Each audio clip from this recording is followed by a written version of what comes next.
Nëse i pyet cili është qëllimi që ti ke ardhur në këtë botë, patjetër thon unë kam ardhur që të adhuroj Zotin.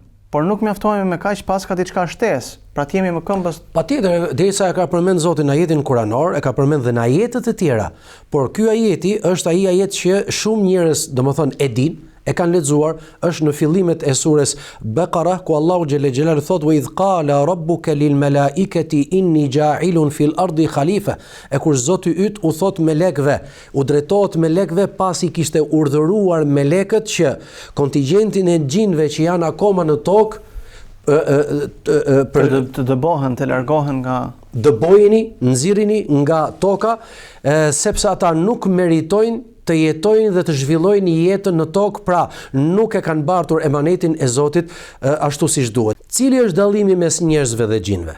Dallimi është i qartë se sa ishin xhindët përpara njerëzve në jetën e kësaj bote, ata nuk e kuptuan vërtet qëllimin e jetës dhe përgjegjësinë, ngarkesën e madhe për të bartur emanetin Allahu xhele xhelalu për ta jetuar dhe zhvilluar jetën siç duhet, domethënë në tokë. Ata bënin luftra me njëri tjetrin dhe luftrat ishin shfarosëse.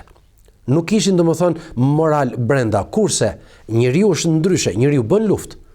Ndoshta gabon në shumë raste, por në fund don që ai të jetë orientuesi, ai të shtri influencat e veta mbi palët e tjera dhe mundësisht ai palët e tjera duhet të jenë të gjunjëzuara, po jo të mos ekzistojnë fare. Përse? Sepse do t'i shërbejnë kësaj pale që është triumfuese.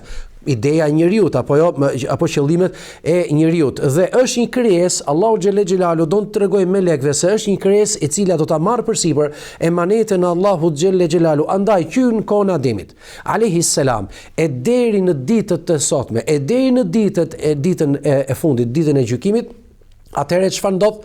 Njeriu është ajo racë në prej krijesave të Allahut xhelle xhelalu, e cila ka marrë përsipër të luftojë apo të jetë në betejë mes mirës dhe të keqes, mes mirës dhe të kotës, mes errësirës dhe dritës, dhe kështu ka funksionuar gjithmonë, paçka se shumë prej njerëzve kanë marrë përsipër të përfaqësojnë të mirën dhe nuk janë të duhurit, të përfaqësojnë të mirët dhe janë mashtrues, të përfaqësojnë të mirën por nuk janë të sinqert apo besnik, apo të përfaqësojnë të mirën dhe ata nuk janë të aftë dhe nuk janë të përgatitur për atë gjë. Por në fund fare ne po shikojmë në të gjitha ideologjitë, në të gjitha qytetrimet, gjithmonë pretendohej që e drejta apo e vërteta është me një ideologji apo me një qytetrim, dhe në fund fare bëhet fjalë që të ngrijmë një qytetrim të përbashkët, që të jetojmë në një paqe.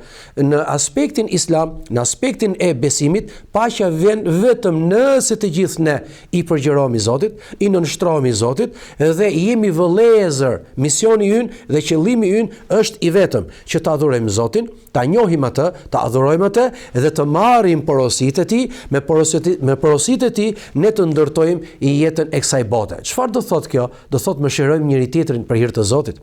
Ta duam njëri tjetrin për hir të Zotit, dhe kjo do të na bëjë më shumë besnik, më shumë të sinqert, më shumë njerëz të cilët e duan njëri tjetrin për një qëllim të caktuar dhe qëllim fisnik që lidhet me Zotin që na krijoi, dhe kjo sjell kompaktësi më shumë.